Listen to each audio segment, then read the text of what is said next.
Keeper, ou Para Sempre Minha, novo filme de Osgood Perkins, ou Oz Perkins, mesmo diretor de Long Legs, de O Macaco, que é um filme que eu não gostei muito, mas e aí? Será que Keeper, Para Sempre Minha, ele tá mais pra qualidade ali que eu achei de Long Legs, ou mais pro desequilíbrio que eu achei de O Macaco? Bem, eu te diria que nenhum nem outro. Eu acho que ele tá mais ou menos no meio do caminho e, afinal de contas, que diabo de filme é esse?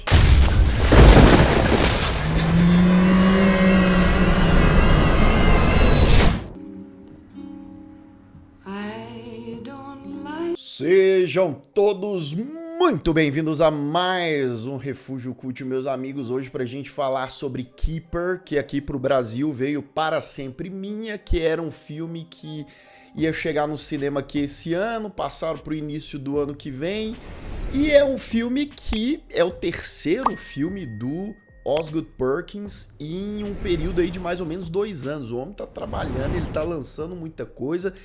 Isso quer dizer algo positivo? Não necessariamente, porque a gente sabe que o burnout vem aí, né? Como eu falei, né? Eu gosto de Long Legs, gosto da estética que o Osgood Perkins e da direção que ele propõe, né? A atmosfera que ele consegue conceber. E O Macaco eu achei um filme já que se atrapalha um pouco nessa coisa satírica da comédia, do terror e enfim, né? Mas é a minha perspectiva. Em Keeper, Para Sempre Minha, ele traz a sua bagagem, né, como autor de terror. E aí, o que isso quer dizer?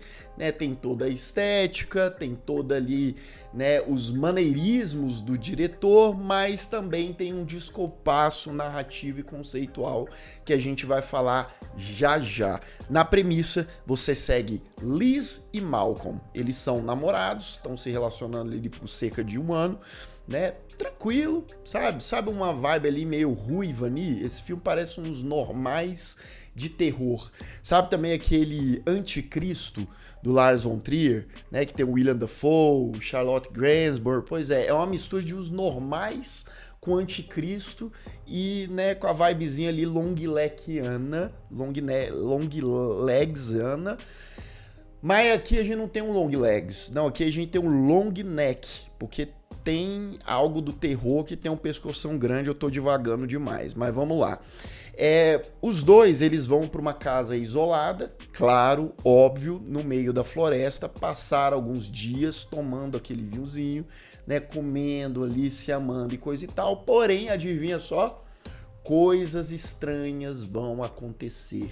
Será que tem algo rondando aquela cabana? Será que tem algo dentro daquela cabana? Será que tem algo dentro de uma daquelas pessoas, do casal ou dos dois? Enfim, basicamente é isso. A premissa é essa, é uma coisa extremamente simples, né, extremamente básica, com um ambiente ali que é muito costume de filme de terror, né? Levar os personagens para esse minimalismo, para uma cabana no meio da floresta, que não é diferente. Claro que Osgood Perkins, né, o diretor, ele faz esse equilíbrio, né, ali entre o psicológico, o sobrenatural, as metáforas que estão ali claramente muito incluídas, os simbolismos que ele vai trazer ali para o filme, né, com a significância de coisas históricas, de problemas sociais, de problemas inclusive muito, mas muito atuais, mas que não são só atuais, são problemas aí permanentes, né, infelizmente, como por exemplo, algo que fica muito claro, já dá para ter uma noção desde sempre, que é a própria violência contra a mulher, né? Tudo isso, de novo, de uma forma diferentona, de uma forma ali trazendo simbolismos e tal, mas que tá ali, né?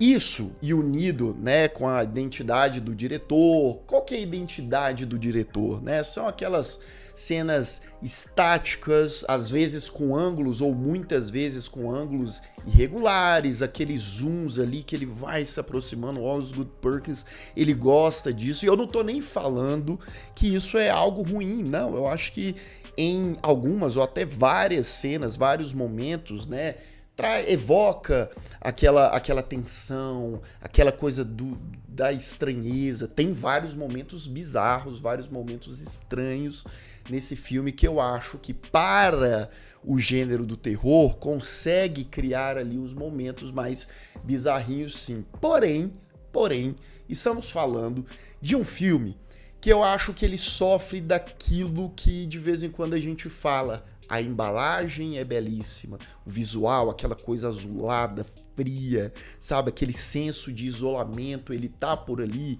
os barulhos, né?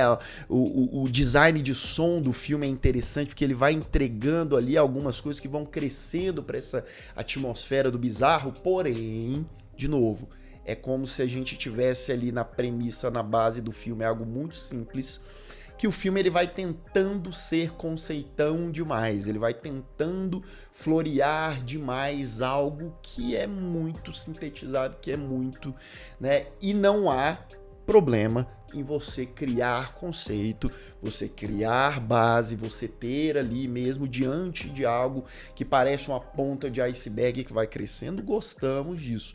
Mas quando, de vez em quando, um filme pesa a mão, você vê que existe esse desequilíbrio, você vê que existe excessos de conceitos para coisas que, beleza, a gente já entendeu, a gente já viu, e o filme ele fica dando uma mastigada nesses conceitos. Eu acho que isso acontece bastante em Keeper, tá? Eu acho que isso tá nesse filme aqui, presente, e que por mais que eu tenha achado o filme curioso, eu tenha, assim, me interessado pelo filme, pela narrativa e pelo destino daqueles personagens, me pareceu, e eu vou parecer, né, meio clichêzão falar isso aqui, mas me pareceu querer se provar muito mais inteligente, rico e com muito mais substância do que de fato ele apresenta em execução e em objetivo final.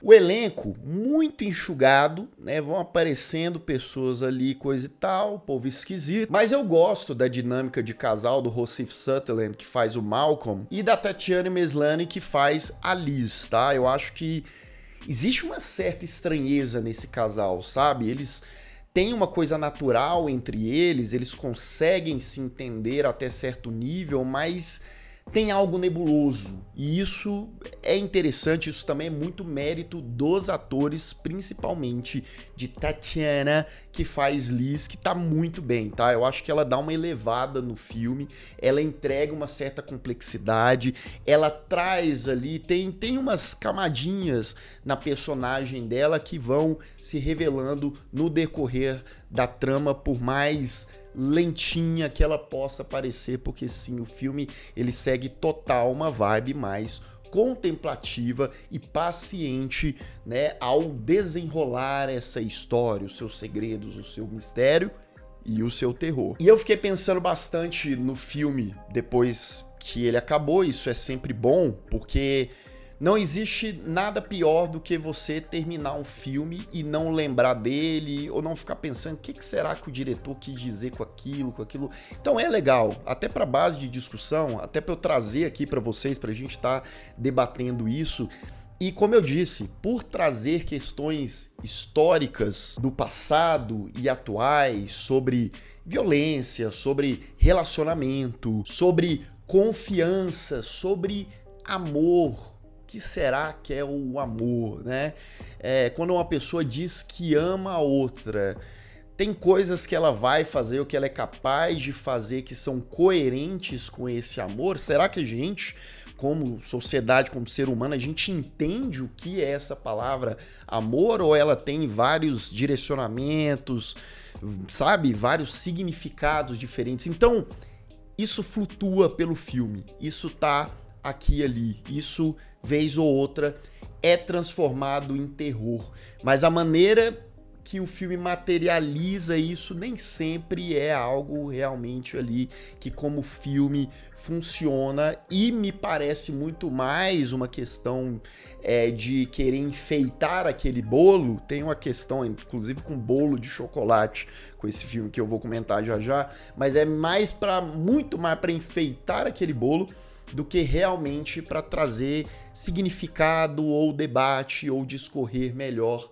sobre essas mensagens. E olha que eu tenho plena convicção, plena ciência de que nem todo filme precisa ser profundo. E é chato, né, sempre quando um filme tenta ser profundo demais. Assim como também é chato um filme que ele tenta, né, enfeitar demais ali no seu conceito, e é muito perceptível quando ele perde um pouco a mão, seja na estética, no terror. Parece que é tipo assim, o diretor aqui no caso, ele precisa entregar um filme de terror, que é o que geralmente ele entrega, então ele algumas vezes até meio forçadamente vai ter que criar determinadas situações ali para parecer terror, senão vai ser só, sei lá, um drama, um suspense, né? Então, nem sempre o terror funciona, pelo menos para mim. Mas é isso, meus amigos, já falei demais nessa parte, sem spoilers. Eu dou para Keeper, Para Sempre Minha, uma nota 6.5.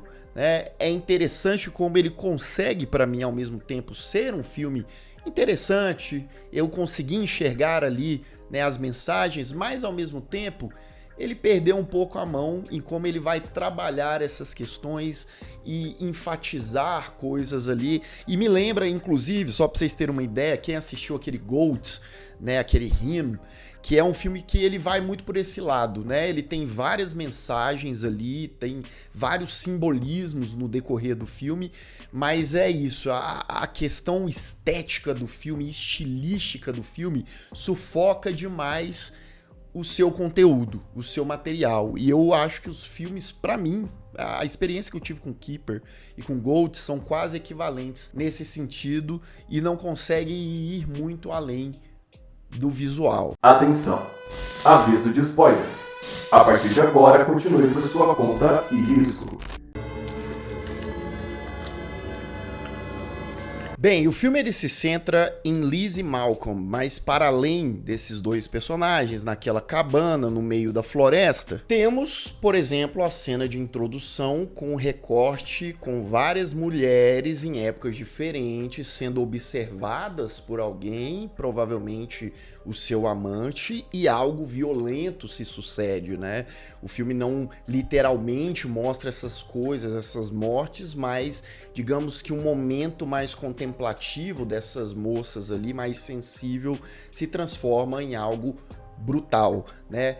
Corta para esse casal, eles estão ali na cabana, tem um primo do Malcolm que é extremamente folgado, que chega lá com a namorada europeia e o cara, sem ser convidado, toma espaço, é aquele tipo de personagem, sei lá, de um Speak No Evil da vida, né, que ele é completamente sem noção e vai criando situações desconfortáveis, por mais que aqui no filme seja algo tão direto e mais reduzido que não tenha tanto impacto quanto, por exemplo, esse que eu comparei aqui. E temos, além desses elementos, um bolo de chocolate que é oferecido de Malcolm para Liz.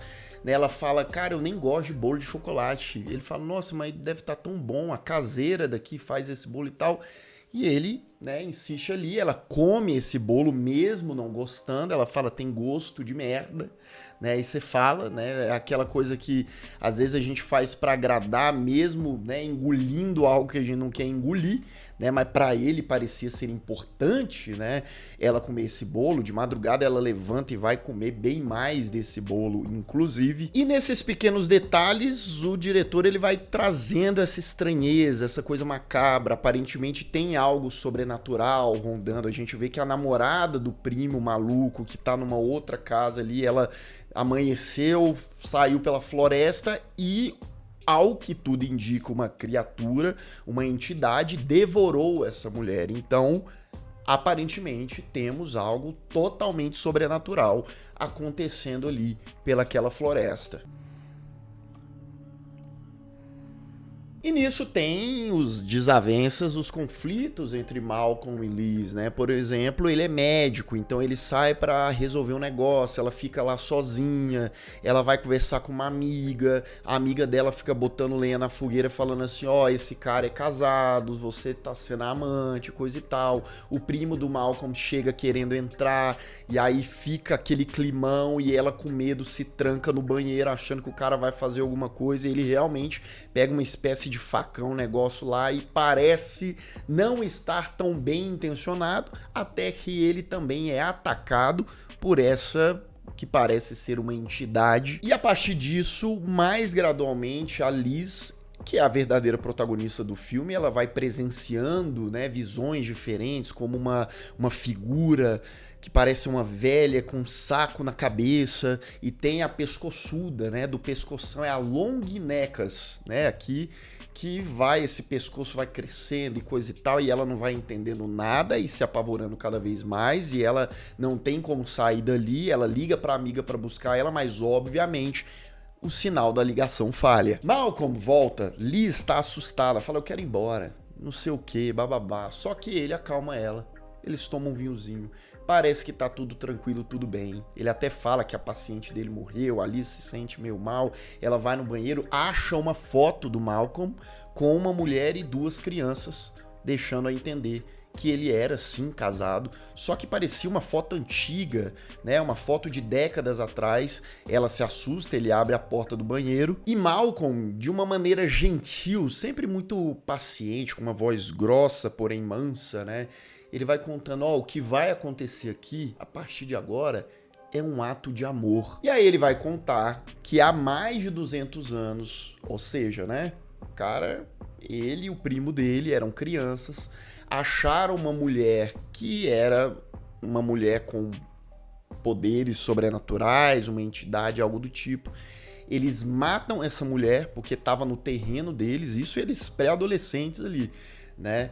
E sabendo ali de que essa mulher tem poderes, tem ali habilidades, e não só ela, mas, né, ao que tudo indica, existem outros seres naquela floresta, naquele lugar. E a partir daquilo, né, os dois se tornaram imortais, eles não morrem, né? Eles têm ali pelo menos uns, 215 anos de existência. E aí ele fala pra ela, né, para eu viver mais, para eu me permanecer jovem, terei que sacrificá-la, né? Então todas aquelas mulheres no início do filme, recorte, sim, era Malcolm e quem sabe o primo dele também, né, que matava essas mulheres por amor. Eles se relacionavam com elas, mas aí chegava um ponto que matava e aquilo dava vida para eles, né? E é, claro, uma grande metáfora aí para essa violência contra companheiras, essa covardia, disfarçada muitas vezes de amor, de cuidado, e quando vê a gente, né, fica sabendo, infelizmente, de tantos e tantos casos por aí, que não é de hoje, né? Por coincidência a gente tá tendo nos noticiários com mais frequência, mas é uma coisa que já se perpetua aí há muito tempo. Bem, Liz cai ali, é jogada num porão, essa cena é bizarrinha, porque, né, vão aparecendo essas criaturas ali, o pessoal com as bocas abertas, com as fumaças saindo da boca, uns negócios esquisitos e visualmente intrigantes, né? Ela vê ali a cabeça da mulher, é como se aquilo fosse algo ritualístico. Eles mantinham ali o corpo da mulher ali do passado, então aquilo mantinha eles vivos, né? Mantinha essa coisa mágica e sobrenatural, né, acontecendo. Liz está completamente assustada, no escuro, com aquele tanto de criatura esquisita, branca, com boca aberta, que vão se aproximando e pegando nela, e ela gritando desesperada, e o Malcolm lá em cima, ouvindo uma musiquinha como se nada, né, fala, mais uma mulher, né, bota as coisinhas dela na caixa e tá cheio de caixa, né, pelas tantas mulheres que ele já matou, sacrificou no passado, e aquelas criaturas se identificando, detalhe, como todas as mulheres que vieram antes e as filhas dela. Por quê? Porque a Liz, ela era a cara da primeira mulher que eles mataram ali mais de 200 anos, seria uma espécie de reencarnação, ou eles, né, as criaturas ali interpretaram como sendo isso. Malcolm acorda, né, ele deveria estar se sentindo bem, rejuvenescido, melhor, mas não, ele tá velho, ele tá apodrecendo, ele tá mal.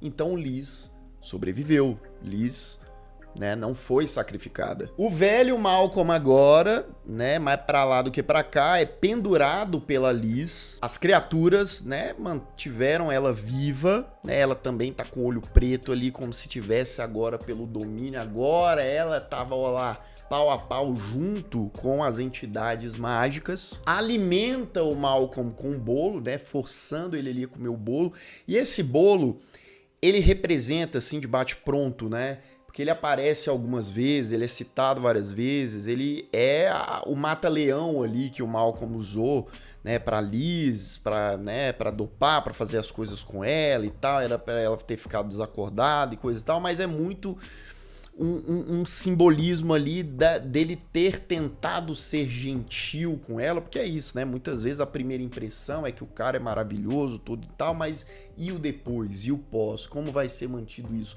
Será que aquilo também não é uma armadilha, né? Se você tá, por exemplo, você que é homem, irritado com isso que eu tô falando, por que você tá irritado com isso que eu tô falando? A gente que sabe das covardias, dos crimes, das mortes, da violência que rola aí constantemente, a gente sabe como é o modus operandi de muita gente por aí, de muito homem por aí. E no fim, Malcolm, desesperado, ainda tenta ali uma última cartada. Depois de tudo que ele fez com a Liz, ele fala, mas eu te amo de verdade. A frase clássica, né? E ela fala, você diz isso pra todas. E afunda a cabeça dele num pote de geleia ali e vai-se embora, né? Deixando o Malcolm pra morrer. Fim de Keeper, fim de Para Sempre Minha. Como eu disse, tá? O filme, ele tem um negocinho, um background ali, uma base interessante, né? Eu resumi o filme, sintetizei o filme aqui, o que mais interessava, mas eu tenho essa impressão que o filme ele pega isso e tenta transformar para muito mais além do que ele consegue ser. É claro que o diretor, ele conta o filme da identidade dele, da forma dele, do jeito que ele bem entendeu. O filme é esse que a gente conhece, pronto, acabou. Mas eu tenho que, pra mim, que às vezes não é porque uma coisa é simples, não é porque uma coisa ela é mais enxugada, vamos dizer assim, que ela vai ser pior, que isso desvaloriza ela. E numa tentativa de inflamar demais aquilo, seja por aspectos visuais, simbolismos, elementos que vão aparecendo ali, às vezes pode causar um certo rebote para quem tá assistindo. E foi essa a sensação que eu tive aí em parte da minha experiência com Keeper. Ainda assim, não é um filme ruim pra mim, tá? E pra você? O que você achou de Keeper? Pra você é um grande filme?